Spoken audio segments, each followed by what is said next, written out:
Oke, sebelumnya kita membahas mengenai gerak linier. Jadi geraknya bisa dibahas dalam arah yang lurus. Sedangkan sekarang kita ingin meninjau sebuah benda yang geraknya memutar atau rotasi.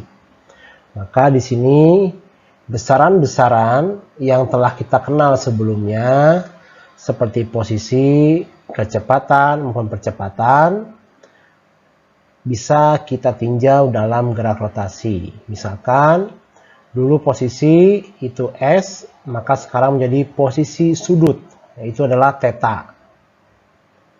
Kemudian kecepatannya dulu V, sekarang menjadi kecepatan sudut, yaitu omega. Dan percepatan dulu itu A, akselerasi, sekarang menjadi percepatan sudut, yaitu alfa. Bagaimana hubungan antara masing-masing besaran tersebut, antara posisi linier dan rotasi dan lain-lain, kita bisa lihat di bagian bawah sini. Jadi jika kita kalikan antara theta, posisi sudut, dengan jari-jari putaran, kita akan peroleh posisi secara linier.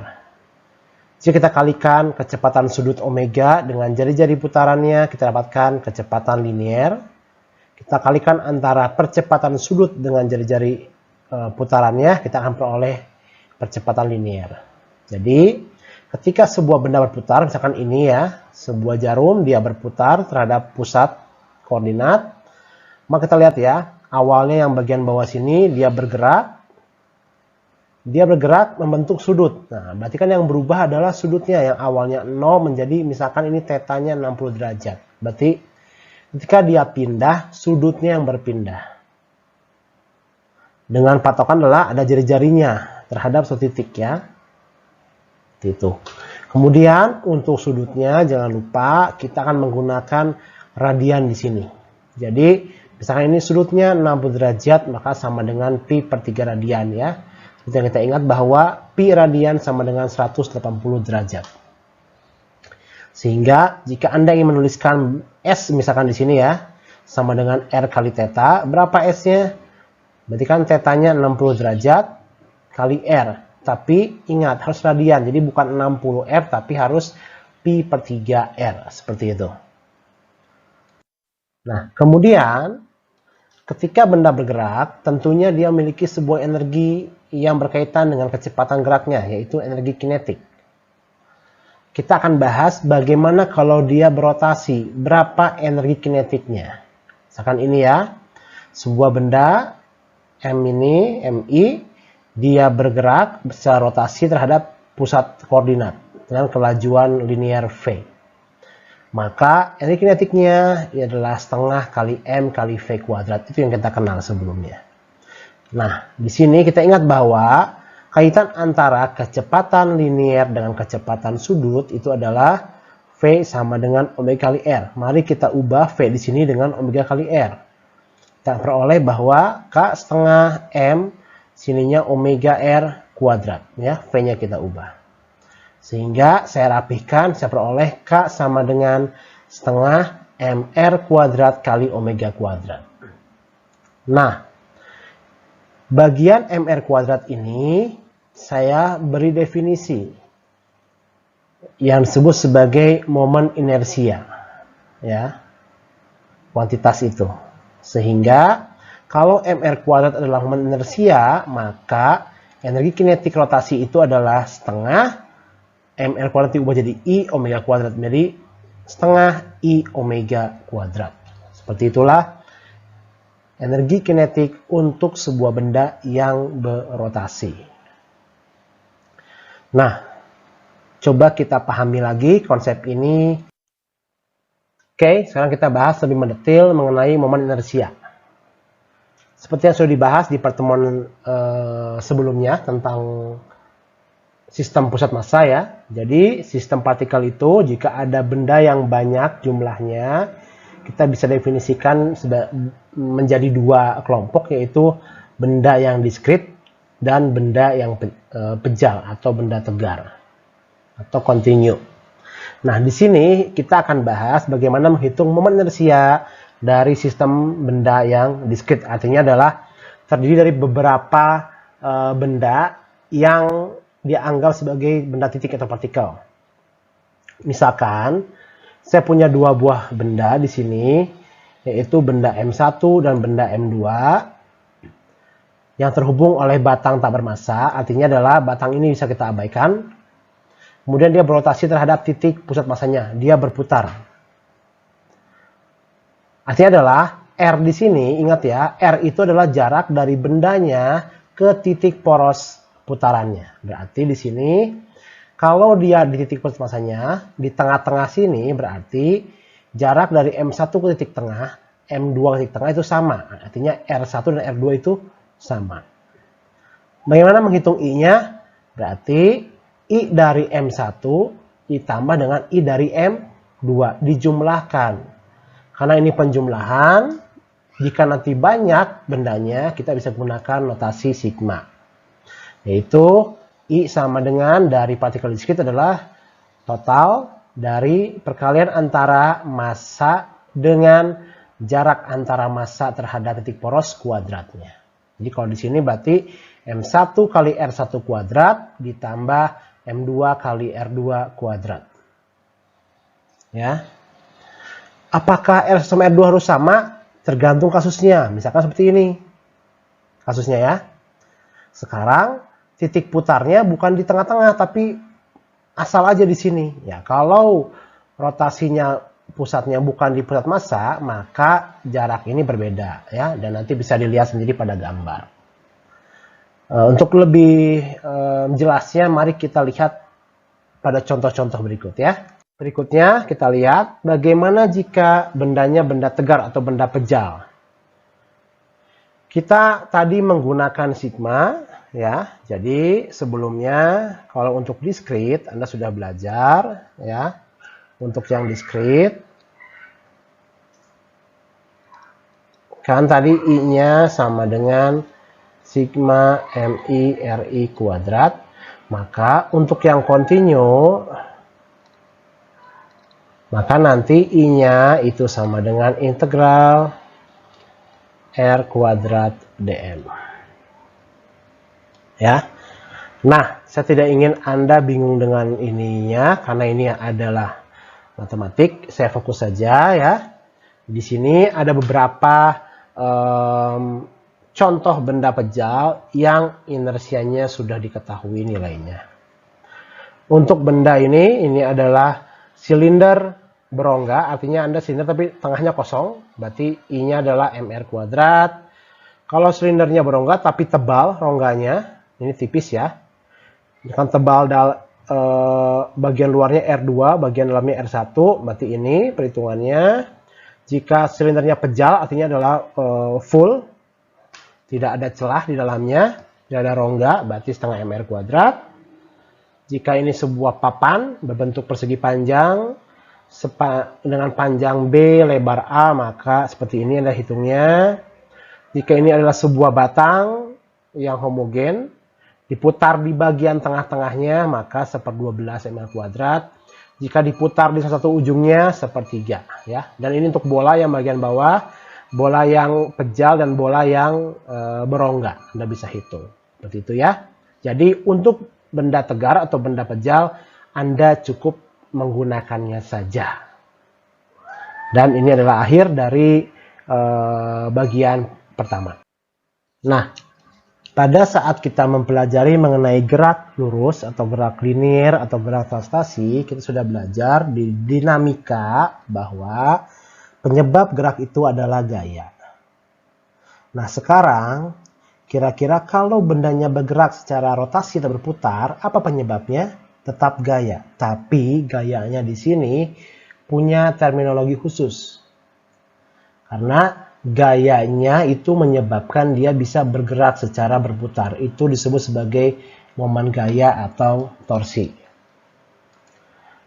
Nah, kita lihat dulu kasusnya ya. Misalkan, kita berpikir ya, mengapa desainer itu atau pembuat pintu, mengapa menyimpan gagang pintu selalu berada di titik yang jauh dari engselnya? Mengapa gagang pintu tidak tepat di sebelah engselnya? Tentunya kita dengan mudah kita bisa praktikan ya. Kalau gagang pintu itu berada jauh dari engsel, kita lebih mudah untuk memutarnya. Sedangkan jika gagang pintu itu berada di dekat engselnya, sulit untuk diputar si pintu itu. Artinya adalah engsel itu adalah pusat dari putaran pintu. Kemudian gagang pintu itu adalah tempat di mana kita memberikan dorongan atau gaya pada pintu, dan kita selalu bicara tadi kan ada jarak antara engsel dengan gagang. Berarti di sini kita bicara torsi, ada 3 komponen yang kita bahas. Ada titik poros putaran, ada gaya, dan ada jarak antara gaya dengan poros. Ya, itulah konsep momen gaya. 3 komponen tersebut kita tuliskan seperti berikut. Ya, momen gaya atau torsi adalah perkalian cross secara silang antara jarak antara gaya dengan titik poros terhadap dengan gayanya. Jadi torsi ini adalah momen gayanya, ya. Yang ini adalah jarak poros ke gaya, dan yang ini adalah gaya. Oke ya, tadi ya, kalau saya punya pintu di sini, maaf, misalkan ini ada pintu, ini engselnya,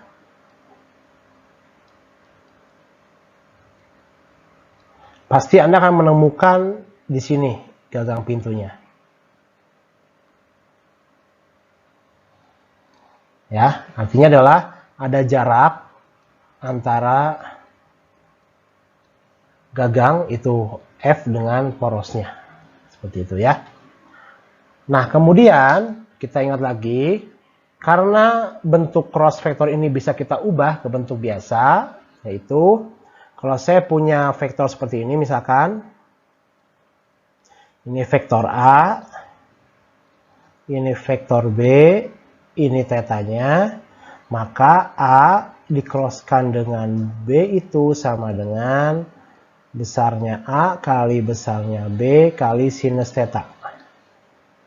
Berarti kalau ini R cross F, A-nya jadi R, F-nya jadi B. Berarti jadinya R kali F sinus theta. Bisa kita tuliskan seperti berikut ya. Jika kita tidak menginginkan ada notasi vektor. Ini torsi sama dengan R, F sin theta. Dan di sini ada aturan arahnya ya. Ingat lagi ya, bahwa R merupakan jarak antara gaya dan sumbu putar, F adalah gaya, dan theta adalah sudut antara vektor jarak dan gayanya. Dengan catatan adalah jika gaya tegak lurus vektor jarak, maka sin theta sama dengan 1. Nah, di sini kita pun bisa melihat bahwa karena gaya adalah vektor, maka momen gaya pun adalah vektor. Tapi bagaimana menentukan arahnya? Arahnya bukan IJK, tapi arahnya nanti sesuai dengan arah putaran jarum jam. Ya, kita akan menggunakan aturan yang baku digunakan di internasional, yaitu aturan atau konsep clock always negative. Jadi, jika putarannya itu searah putaran jarum jam, maka itu negatif nilainya, arahnya. Jika putarannya melawan putaran jarum jam, maka jadi positif. Ya, kita gunakan aturan yang paling umum dilakukan ya. Secara matematiknya itu berlaku, secara fisik pun itu berlaku ya. Seperti itu. Jadi misalkan nanti ada sebuah batang diputar, ternyata putarannya itu searah jarum jam, berarti nilai torsinya adalah nanti negatif. Seperti itu. Oke, setelah kita mengetahui mengenai torsi, ya, tadi kan katanya kalau bendanya bergerak lurus, diberi gaya. Kalau bendanya diberi momen gaya, dia bergerak secara rotasi. Dulu kita gaya itu kita gunakan pada hukum Newton. Bagaimana kalau untuk rotasi? Sama saja. Ya, kita sudah belajar bahwa untuk gerak rotasi itu, hukum 2 Newton adalah sigma F sama dengan M kali A. Lalu bagaimana kalau untuk rotasi? Ya tadi, Kalau katanya gerak translasi itu diakibatkan oleh gaya, rotasi diakibatkan oleh momen gaya, maka kita ubah di sini. Jadinya adalah F-nya jadi torsi, gaya jadi momen gaya, massa jadi momen inersia, dan percepatan jadi percepatan sudut alfa. Jadi kita hanya mengubah saja dari bentuk yang awalnya merupakan bentuk translasi menjadi bentuk rotasi. Jadi sederhana di sini, kita hanya mengubah terminologinya saja. Karena secara fisik sama kejadiannya, hanya beda kondisi geraknya saja. Oke ya, jadi torsi momen gaya, I momen inersia, alfa percepatan sudut. Nah, sebelumnya di pertemuan sebelum ini kita telah membahas mengenai momentum linier, yaitu sebuah benda yang sedang bergerak bermassa M, kecepatan V, maka dia memiliki momentum, yaitu perkalian antara massa dengan kecepatannya. Sekarang bagaimana jika dia bergeraknya rotasi? Apakah dia juga punya momentum? Jelas, dia pasti punya. Karena apa? Punya massa, punya kecepatan. Namun sekarang kecepatannya adalah kecepatan sudut. Maka di sini kita gunakan definisi ini. Bahwa momentum sudut itu adalah L, itu adalah perkalian silang antara R dengan momentum linier. Ya, jadi kita di sini ya. Ini perkalian silang antara R dengan momentum linier. Momentum linier itu adalah M kali V, maka sama juga dengan R cross MV. Nah, jika sistemnya partikel, artinya adalah bentuknya kita anggap saja partikel, bendanya tidak punya bentuk, maka L ini bisa kita tuliskan dalam bentuk yang mirip dengan gerak translasi, yaitu seperti ini. Sebelumnya kita punya P sama dengan M kali V. Nah, yang bagian atas ini kita utak-atik, maka kita akan peroleh rotasi seperti ini. Ya. L sama dengan I omega atau L sama dengan MR kuadrat kali omega. Kenapa? R, ini M-nya, V itu adalah omega kali R. R kali M kali omega kali R, berarti R-nya kuadrat M omega. Ya, seperti itu. Jadi, kita lihat P-nya menjadi apa di sini? L, M-nya jadi inersia, V jadi omega. Ini setara. Ya. Jadi L sama dengan, atau momentum sudut sama dengan momen inersia dikalikan kecepatan sudutnya. Nah, sebelum juga kita pelajari bahwa momentum itu kekal, kekalan momentum linier. Bagaimana dengan momentum sudut? Sama juga. Ya. Jika momen gaya luar yang bekerja pada benda sama dengan 0, atau momen gaya eksternalnya 0, maka perubahan momentum sudutnya sama dengan 0. Alias, kalau tidak ada perubahan, berarti momentum sudutnya kekal. Ya. Jadi torsi ini kan dl per dt. Ya. Jika dia nilainya 0, oh berarti L-nya konstan. Berarti L momentum sudut akhir sama dengan momentum sudut awal. Momentum sudut itu adalah I kali omega. Berarti I akhir kali omega akhir sama dengan I awal kali omega awal. Ini kita memperlihatkan bahwa kekalnya energi, momentum sudut ya. Jadi di sini kita lihat bahwa dia bisa berputar sendiri ya, tanpa gaya luar. Kenapa? Ini akibat dari kekalnya momentum sudut. Yang terjadi dua sistem, antara sistem roda yang dia pegang dan sistem roda pada kursinya ya. Seperti itu.